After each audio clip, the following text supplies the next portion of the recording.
Grotte de Massabielle. Nous nous levons pour accueillir les célébrants et chanter ensemble. C'est Jésus qui nous rassemble.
Du Père et du Fils et du Saint-Esprit. Le Seigneur soit avec vous. Et avec votre esprit. Frères et sœurs, bienvenue ce matin à la grotte de Massabielle. C'est bien Jésus qui nous rassemble. Nous sommes là en son nom. Nous sommes dans la joie, nous accueillons les groupe des pèlerins de Madagascar, accompagnés de leur aumônier. Nous sommes dans la joie aujourd'hui, c'est dimanche, mais nous fêtons quand même ceux qui portent le nom de Michel, Gabriel et Raphaël, particulièrement notre Père Mirail, un chapelain au sanctuaire. Nous associons bien sûr notre recteur, un autre Michel, et puis Gabriel aussi. Et nous sommes en communion avec le Saint-Père qui célèbre la messe en Belgique, dans ce voyage apostolique où il nous exhorte, nous l'avons entendu particulièrement, à revenir aux racines chrétiennes de l'Europe. Il nous a invités à faire attention aussi. Nous sommes, a-t-il dit, au seuil d'une nouvelle guerre mondiale. Comment ne pas penser au cours de notre Eucharistie ce qui se vit aujourd'hui au Liban. Nous prions pour le Liban, nous prions pour la paix dans le monde, en Ukraine et ailleurs encore. Maintenant, ensemble, disposons nos cœurs pour célébrer dignement les saints mystères. Invoquons avec confiance la miséricorde de Dieu.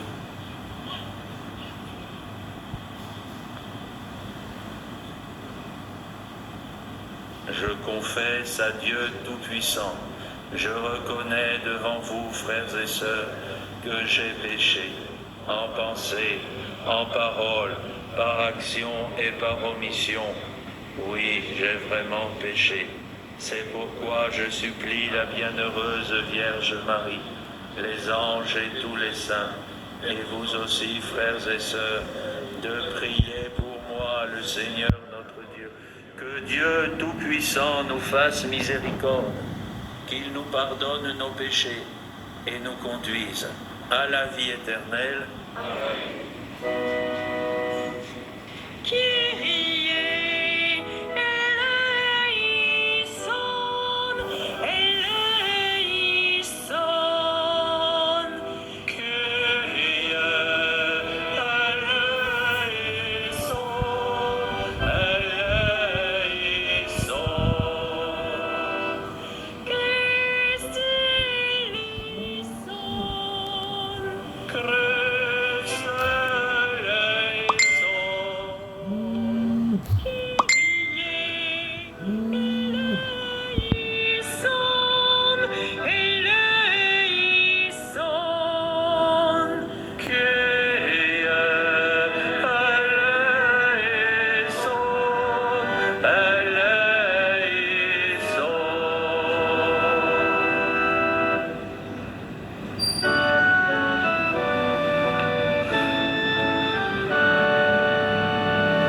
Seigneur Dieu, quand tu pardonnes et prends pitié, tu manifestes au plus haut point ta toute puissance.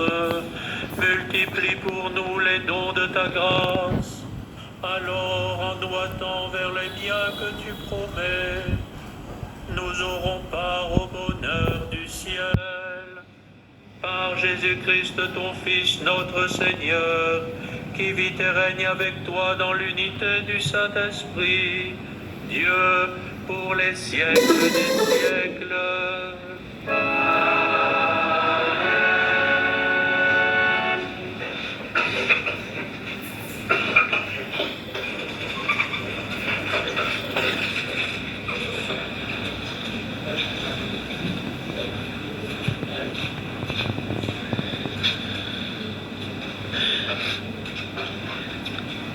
Lecture du livre des Nombres.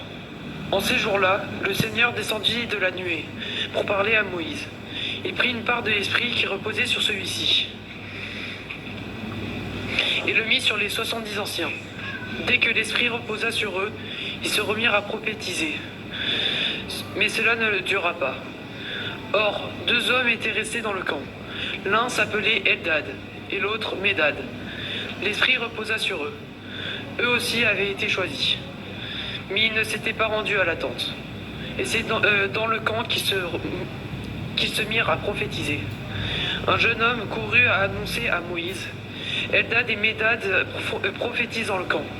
Josué, fils de Nun, auxiliaire de Moïse depuis sa jeunesse, prit la parole. Moïse, mon maître, arrête-les. Mais Moïse lui dit, serais-tu jaloux pour moi ? Ah, si le Seigneur pouvait faire de tout son peuple un peuple de prophètes. Si le Seigneur pouvait mettre son esprit sur eux. Parole du Seigneur.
Lecture de la lettre de Saint Jacques. Vous autres, maintenant les riches, pleurez, lamentez-vous sur les malheurs qui vous attendent. Vos richesses sont pourries, vos vêtements sont mangés des mites, votre or et votre argent sont rouillés. Cette rouille est un témoignage contre vous. Elle dévorera votre chair comme un feu. Vous avez amassé des richesses alors que nous sommes dans les derniers jours. Le salaire dont vous avez fructuré les ouvriers qui ont moissonné vos champs. Le voici, qui crie. Et les clameurs des moissonneurs sont parvenus aux oreilles du Seigneur de l'univers. Vous avez mené sur une terre une vie de luxe et de délices. Vous vous en êtes rassasiés. Au jour du massacre, vous êtes condamné, le juste, et vous l'avez tué, sans qu'il vous oppose de résistance. Parole du Seigneur.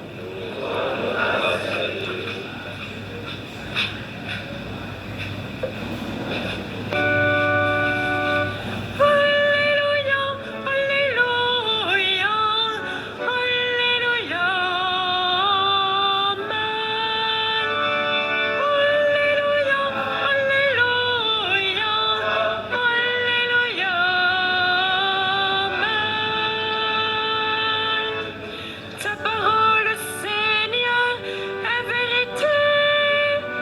Dans cette vérité, sanctifie-nous. Alléluia, Alléluia, Alléluia, Amen. Alléluia, Alléluia, Alléluia,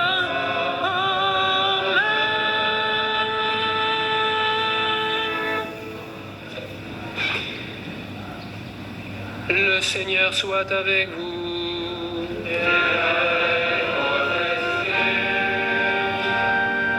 Évangile de Jésus-Christ selon saint Marc.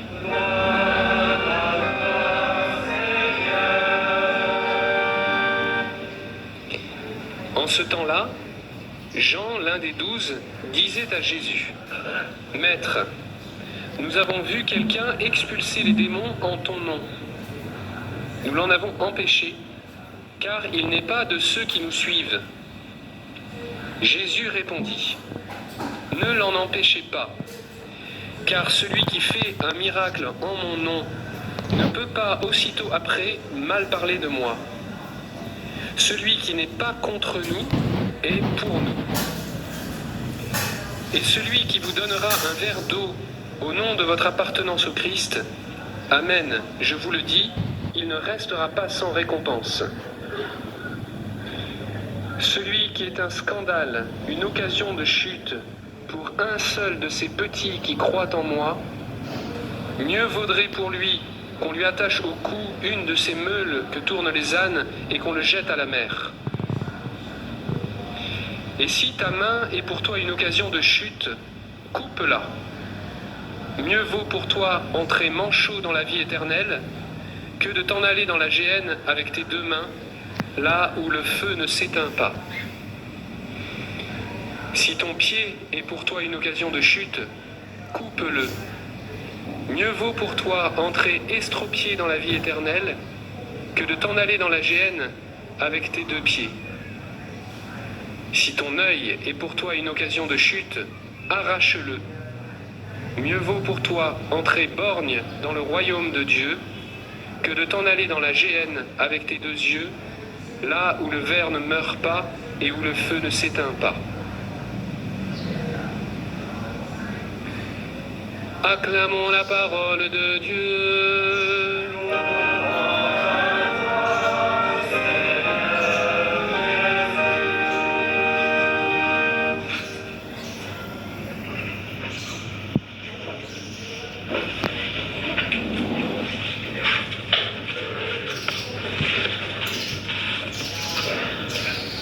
Frères et sœurs, dimanche après dimanche, en cette année liturgique, l'évangile de saint Marc nous accompagne. Nous suivons Jésus qui prépare ses disciples pour la mission qui les attend. Et comme chrétiens, frères et sœurs, ces paroles nous préparent également pour la mission qui nous attend.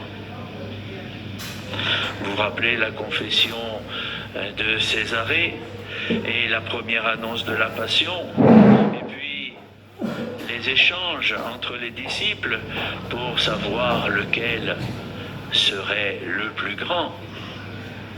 Et aujourd'hui, nous sommes amenés à mieux comprendre certaines limites ou certains obstacles qui se présentent sur nos chemins à la suite du Christ.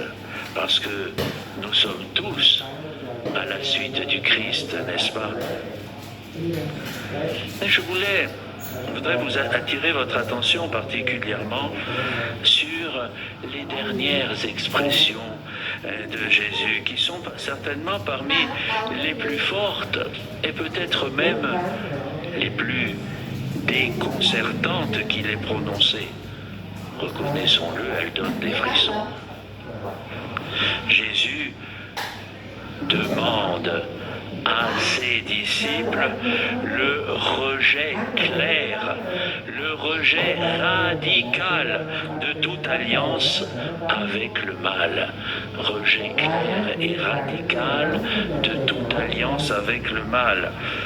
Même la perte de ce que chacun de nous a de plus précieux, une main, un pied ou un œil, n'est pas comparable au dommage que peut causer l'adhésion au péché, le refus de Dieu.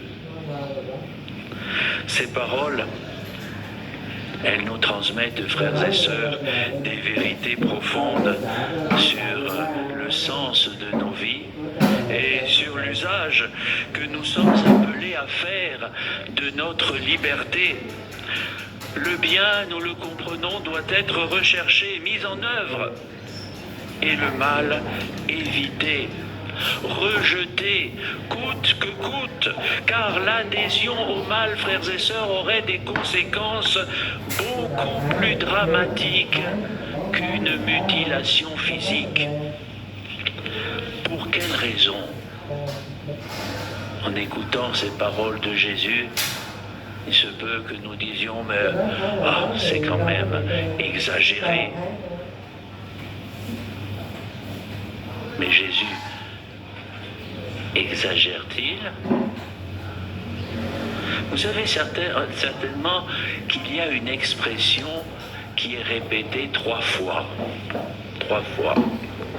S'en aller dans la Géhenne. La Géhenne, c'est une vallée au sud-ouest de Jérusalem où le roi impie Akaz sacrifiait des enfants au dieu Moloch. Et pour souiller cet endroit, le roi Josias y fit jeter les ordures de Jérusalem et le feu y brûlait en permanence pour les consommer. Selon les prophètes, c'est dans cette vallée que les ennemis du peuple de Dieu seront détruits et consumés par le feu.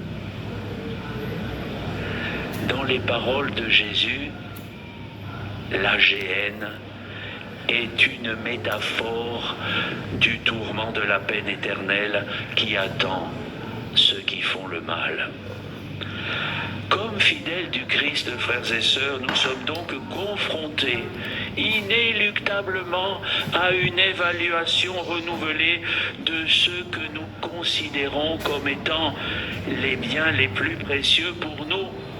Certes, le Christ ne nous appelle pas, rassurez-vous, à accomplir des actes de mutilation physique pour empêcher une action mauvaise, mais ces images sont des indications d'une lutte, une lutte sans merci contre le mal.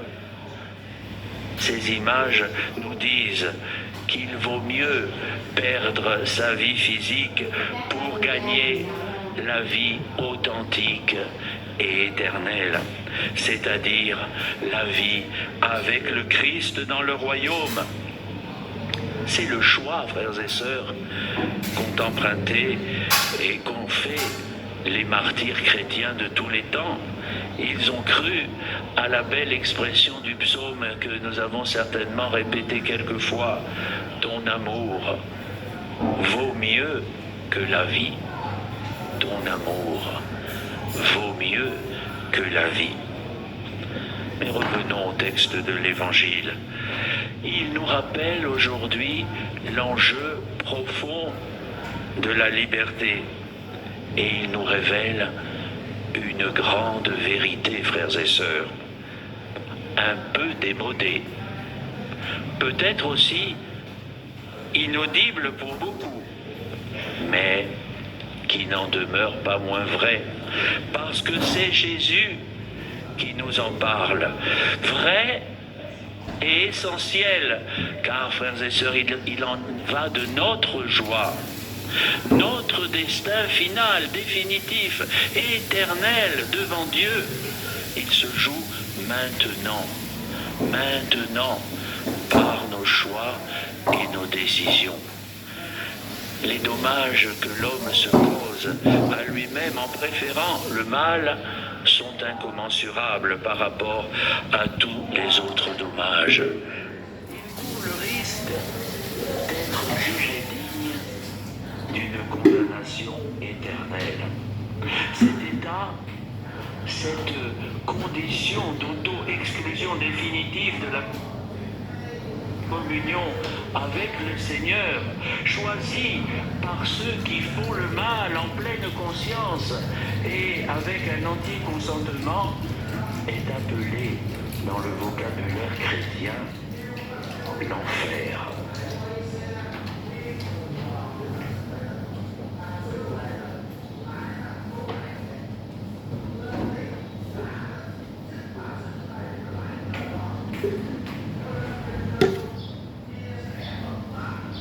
L'enfer. Ah, je vous avais dit que je vous aurais parlé de choses un peu démodées. Ces paroles de Jésus, frères et sœurs,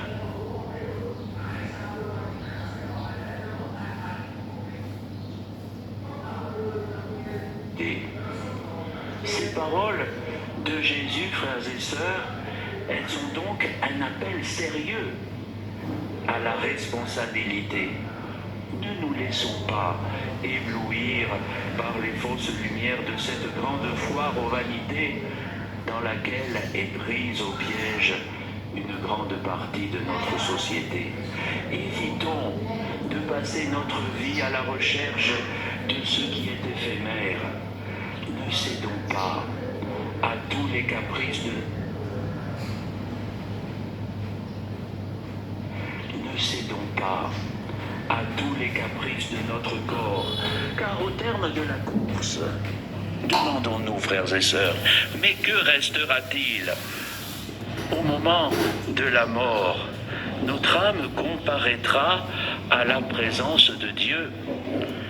Faisons en sorte qu'elle soit vivante, c'est-à-dire revêtue de la grâce sanctifiante, comme nous dit le catéchisme de l'Église catholique numéro 2000, et ornée de bonnes œuvres. Nous ne porterons avec nous aucune des vanités de la terre, mais seulement le bien que nous aurons fait. Usons, comme nous dit encore le catéchisme, de notre liberté en vue de notre destin éternel. Parler à nouveau de l'âme est certainement l'une des urgences de notre témoignage chrétien dans le monde d'aujourd'hui.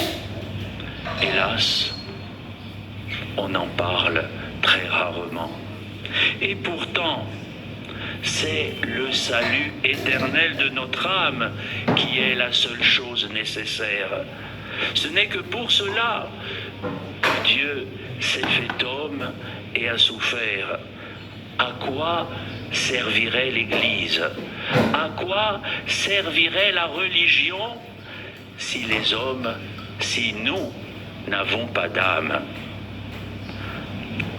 Et les paroles de Jésus sont également un appel pressant à la conversion, car ne pas avoir part à la vie serait le destin le plus funeste qui soit.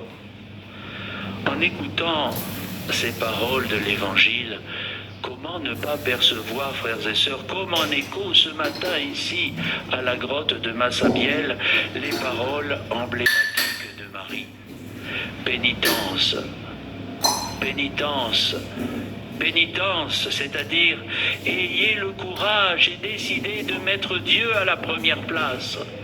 Et Marie continue, vous prierez Dieu pour les pécheurs, allez baiser la terre pour la conversion des pécheurs. C'est la Vierge Marie qui le dit à Bernadette.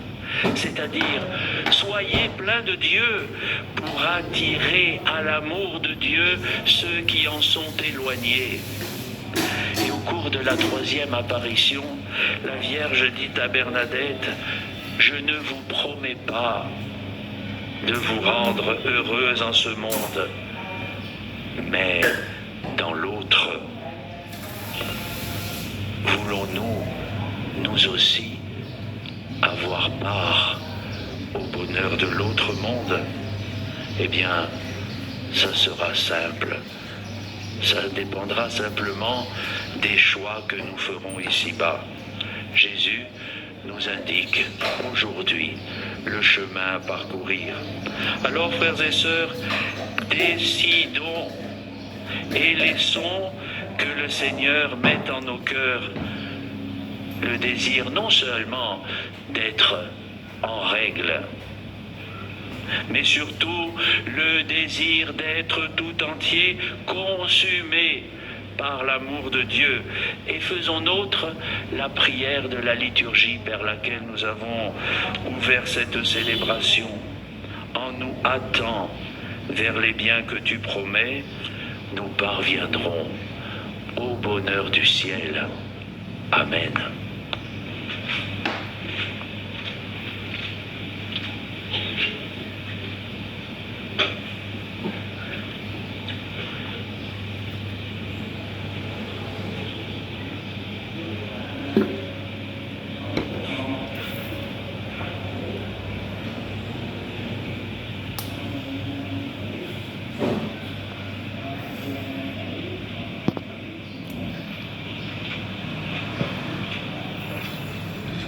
Ensemble, renouvelons notre profession de foi. Je crois en Dieu, le Père Tout-Puissant, Créateur du ciel et de la terre, et en Jésus-Christ, son Fils unique, notre Seigneur, qui a été conçu du Saint-Esprit. Sous Ponce Pilate, a été crucifié, il a été enseveli et descendu aux enfers. Le troisième jour, ressuscité des morts, monté aux cieux, est assis à la droite de Dieu, le Père Tout-Puissant, d'où il viendra juger les vivants et les morts. Je crois en l'Esprit Saint, à la Sainte Église catholique, à la communion des saints, à la bénédiction des péchés, à la résurrection de la chair, à la vie éternelle. Frères et sœurs, élargissons notre supplication à la mesure de la charité du Christ et présentons au Père toutes nos intentions. Seigneur, nous te prions. Seigneur, nous te prions. Prions le Seigneur pour notre Église, appelée à combattre le mal et à témoigner du pardon, qu'elle sache lutter en son sein contre toute forme de scandale envers les plus petits. Seigneur, nous te prions.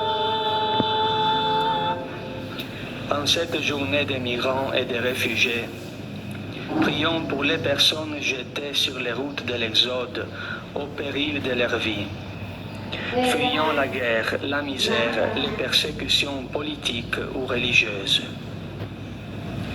Seigneur, nous te prions.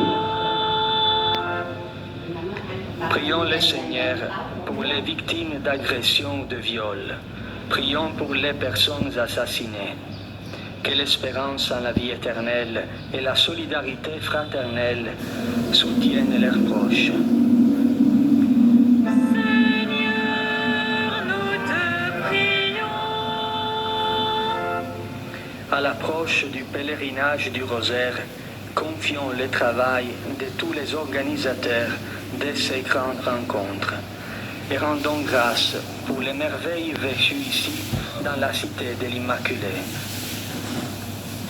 Seigneur, nous te prions. Ces intentions, nous ajoutons ce matin les nôtres, toutes celles qui nous ont été confiées, celles que nous portons en nos cœurs. Comme je vous y invitais au début de cette célébration, prions particulièrement pour la paix.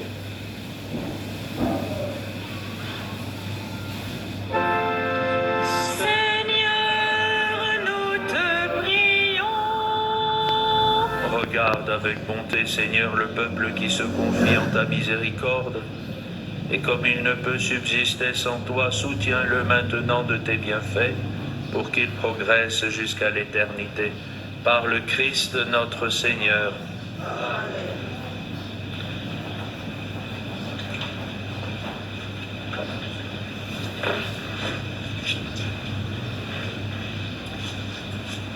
Chers pèlerins, c'est maintenant le moment de la quête. Soyez vivement remerciés de votre générosité.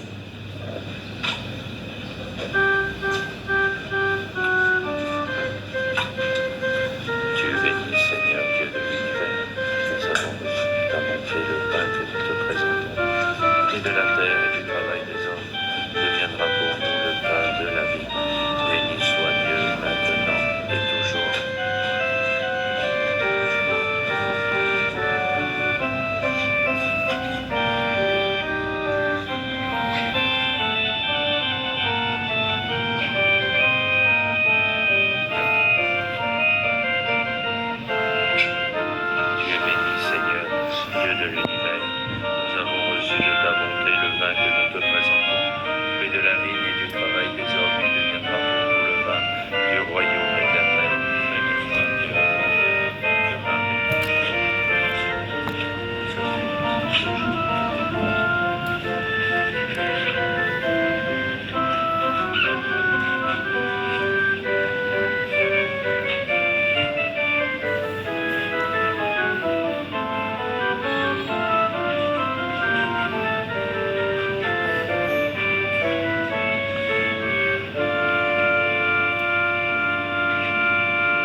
Priez, frères et sœurs, que mon sacrifice qui est aussi le vôtre soit agréable à Dieu le Père Tout-Puissant. Que le Seigneur soit sacrifice À la louange et à la gloire de son nom, pour notre bien et celui de toute l'Église. Dieu de miséricorde, nous t'en prions, accueille cette offrande que nous te présentons, qu'elle ouvre largement pour nous la source de toute bénédiction, par le Christ notre Seigneur. Amen. Le Seigneur soit avec vous. Élevons notre cœur. Rendons grâce au Seigneur notre Dieu.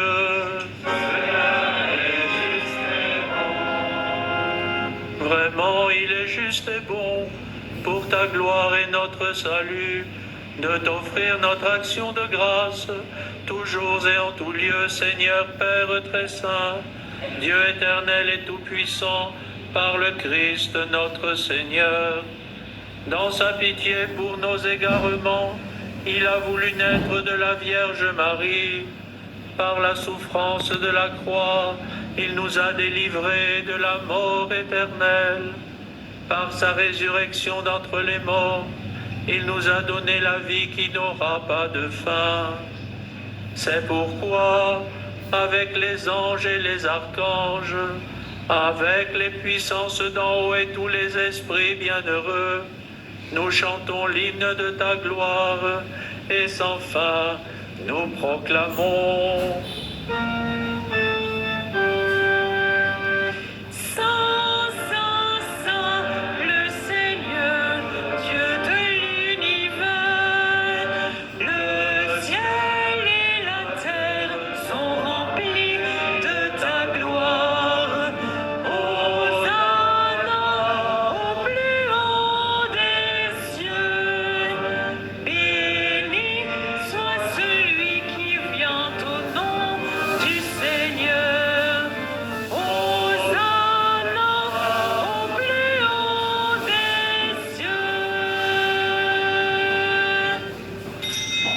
Tu es vraiment saint Dieu de l'univers, et il est juste que toute la création proclame ta louange, car c'est toi qui donnes la vie, c'est toi qui sanctifies toutes choses par ton Fils Jésus-Christ notre Seigneur, avec la puissance de l'Esprit Saint. Et tu ne cesses de rassembler ton peuple, afin que du levant au couchant du soleil, une offrande pure soit présentée à ton nom. C'est pourquoi nous te supplions, Seigneur, de consacrer toi-même les offrandes que nous apportons. Sanctifie-les par ton esprit, pour qu'elles deviennent le corps et le sang de ton Fils Jésus-Christ notre Seigneur, qui nous a dit de célébrer ce mystère. La nuit même où il fut livré, il prit le pain.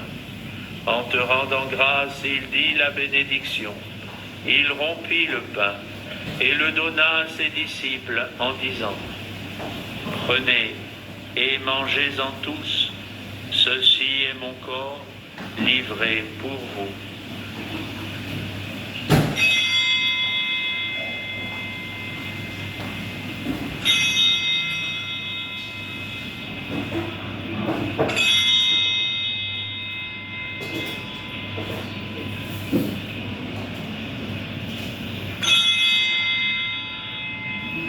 De même, après le repas, il prit la coupe.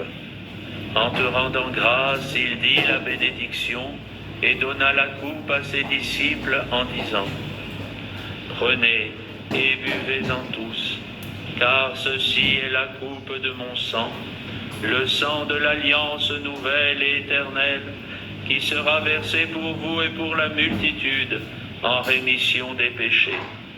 Vous ferez cela en mémoire de moi.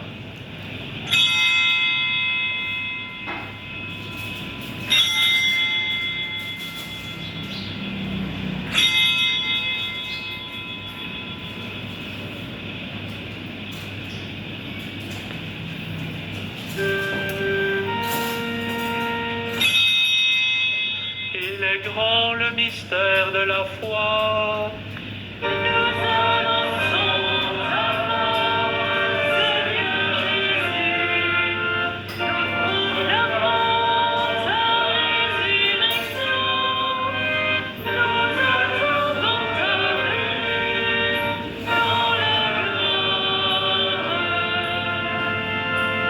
En faisant ainsi mémoire de ton Fils, de sa passion qui nous sauve, de sa glorieuse résurrection et de son ascension dans le ciel, alors que nous attendons son dernier avènement, nous t'offrons, Seigneur, en action de grâce, ce sacrifice vivant et saint.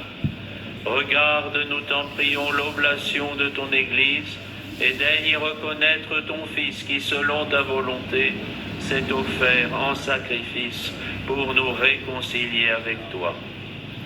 Quand nous serons nourris de son corps et de son sang, et remplis de l'Esprit Saint, accorde-nous d'être un seul corps et un seul esprit dans le Christ.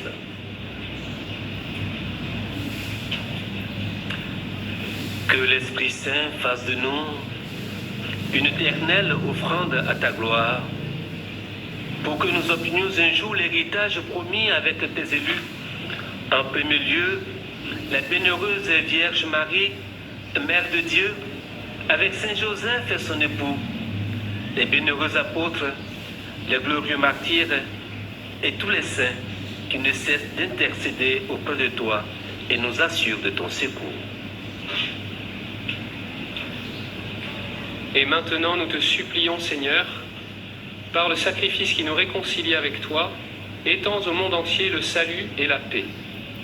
Affermis ton Église en pèlerinage sur la terre, dans la foi et la charité, en union avec ton serviteur, notre pape François, notre évêque Jean-Marc, l'ensemble des évêques, les prêtres, les diacres et tout le peuple que tu as racheté.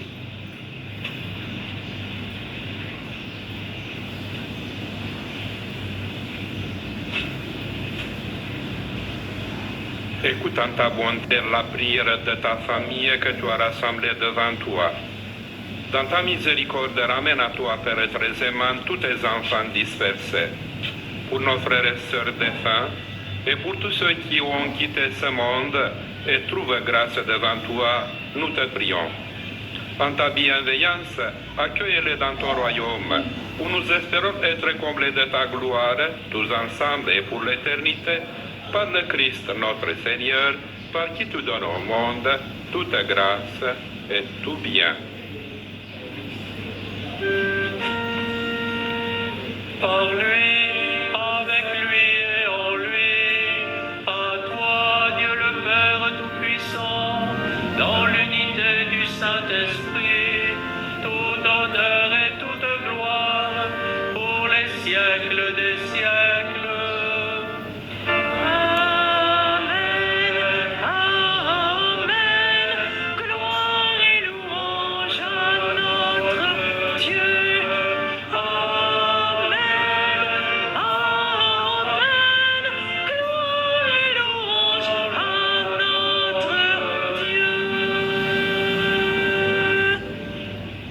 Nous l'avons appris du Sauveur, et selon son commandement, nous osons dire, Notre Père, qui es aux cieux, que ton nom soit sanctifié, que ton règne vienne, que ta volonté soit faite sur la terre comme au ciel. Donne-nous aujourd'hui notre pain de ce jour. Pardonne-nous nos offenses, comme nous pardonnons aussi à ceux qui nous ont offensés, et ne nous laisse pas entrer en tentation, mais délivre-nous. Délivre-nous de tout mal, Seigneur, et donne la paix à notre temps. Soutenus par ta miséricorde, nous serons libérés de tout péché, à l'abri de toute épreuve, nous qui attendons que se réalise cette bienheureuse espérance, l'avènement de Jésus-Christ, notre Sauveur. Car c'est à toi qu'appartient le règne, la puissance et la gloire. Seigneur Jésus-Christ, tu as dit à tes apôtres, je vous laisse la paix, je vous donne ma paix. Ne regarde pas nos péchés, mais la foi de ton Église. Pour que ta volonté s'accomplisse, donne-lui toujours cette paix et conduis-la vers l'unité parfaite, toi qui vis et règnes pour les siècles des siècles. Que la paix du Seigneur soit toujours avec vous. Frères et sœurs, dans la charité du Christ, échangeons un geste de paix.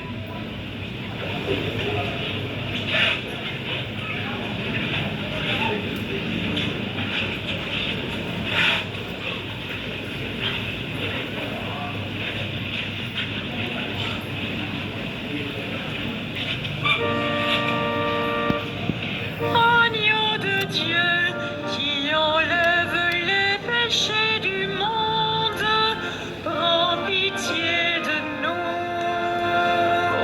Agneau de Dieu qui enlève les péchés du monde, prends pitié de nous. Agneau de Dieu qui enlève les péchés du monde, donne-nous la paix. Voici l'agneau de Dieu. Voici celui qui enlève les péchés du monde. Heureux les invités au repas des noces de l'agneau. Seigneur, je ne suis pas digne de te recevoir, mais dis seulement une parole, je serai.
Prions le Seigneur.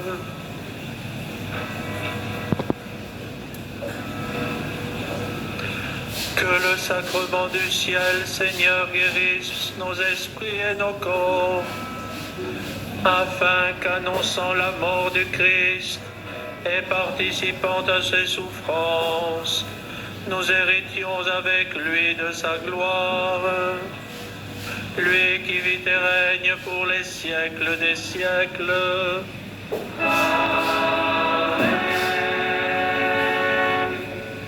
Chers pèlerins, vous pouvez poursuivre votre démarche de pèlerinage avec la procession eucharistique à 17h et la procession mariale à 21h. Bon pèlerinage à tous. Le Seigneur soit avec vous.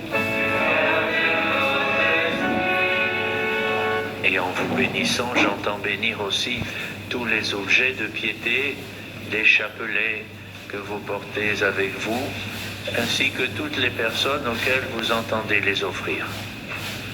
Que Dieu Tout-Puissant vous bénisse et vous garde, le Père et le Fils et le Saint-Esprit.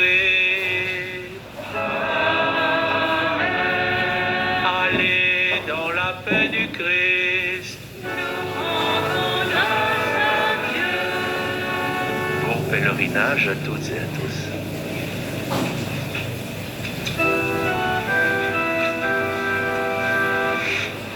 Et nous te saluons, ô toi Notre-Dame, Marie Vierge Sainte, que drape le soleil, couronnée d'étoiles, la lune est sous tes pas, en toi nous est donnée l'aurore du salut. Maria, bonne nouvelle, et joie de ton Seigneur, tu as donné naissance à Jésus le Sauveur. Par toi nous sommes